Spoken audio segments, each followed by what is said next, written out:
sining, kultura, at pagsalamin sa buhay. Sa kapilya ni Santo Domingo, buhay ang pananampalataya sa bawat sandali. Ang mga kabataan sa landasin ng pananampalataya'y tanglaw ng kinabukasan.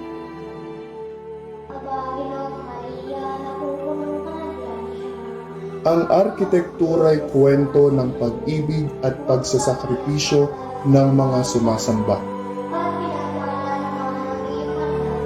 At ang mga mananampalatayang nagkakaisa sa debosyon, pagmamahal at pagtitiwala, sila ang patuloy na nagpapalakas sa bawat isa. Maligayang paglalakbay sa mayamang sining at kultura ng aming barangay.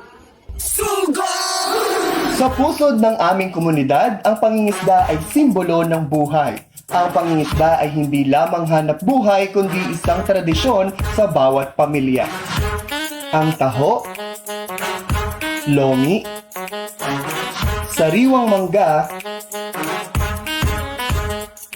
karneng manok, pamatid uhaw na halo-halo, ihawan, ang sikat na kainan sa aming barangay na It's Showtime,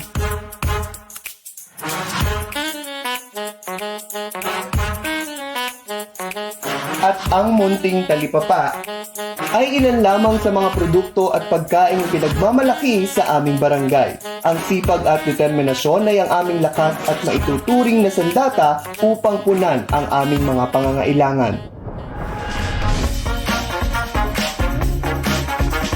Sa loob ng aming barangay, maraming nagbibigay ng aliw at kasiyahan na siyang magpaparamdam sa inyo ng tunay na tahanan.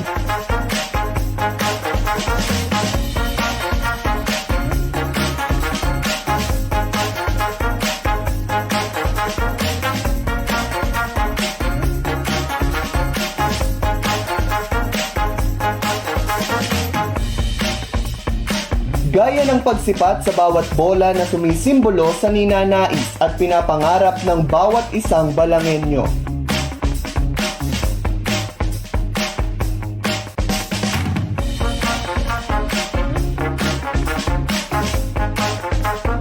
Mutya number 1, 2022 is Mutya number 8, Ariana Guerriaje.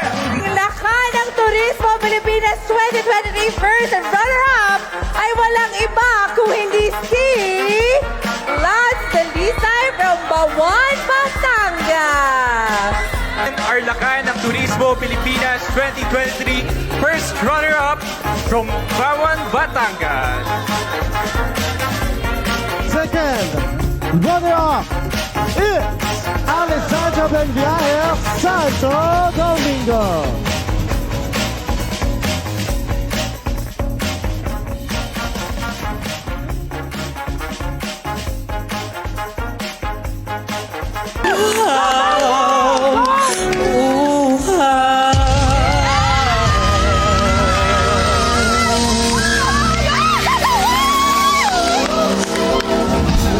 Coach Bambo Fly.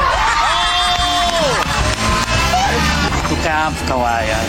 Yun na. Way to go, Lori! Thank you. Thank you very much. Good.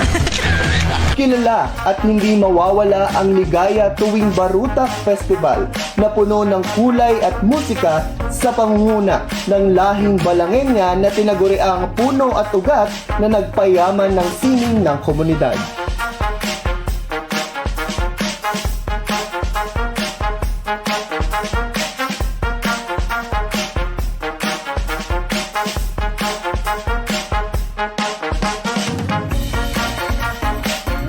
Ang aming barangay ay patuloy na naglalaro sa alon ng tagumpay at kasiyahan na nagpapakita ng di matatawarang sigla at pagkakaisa.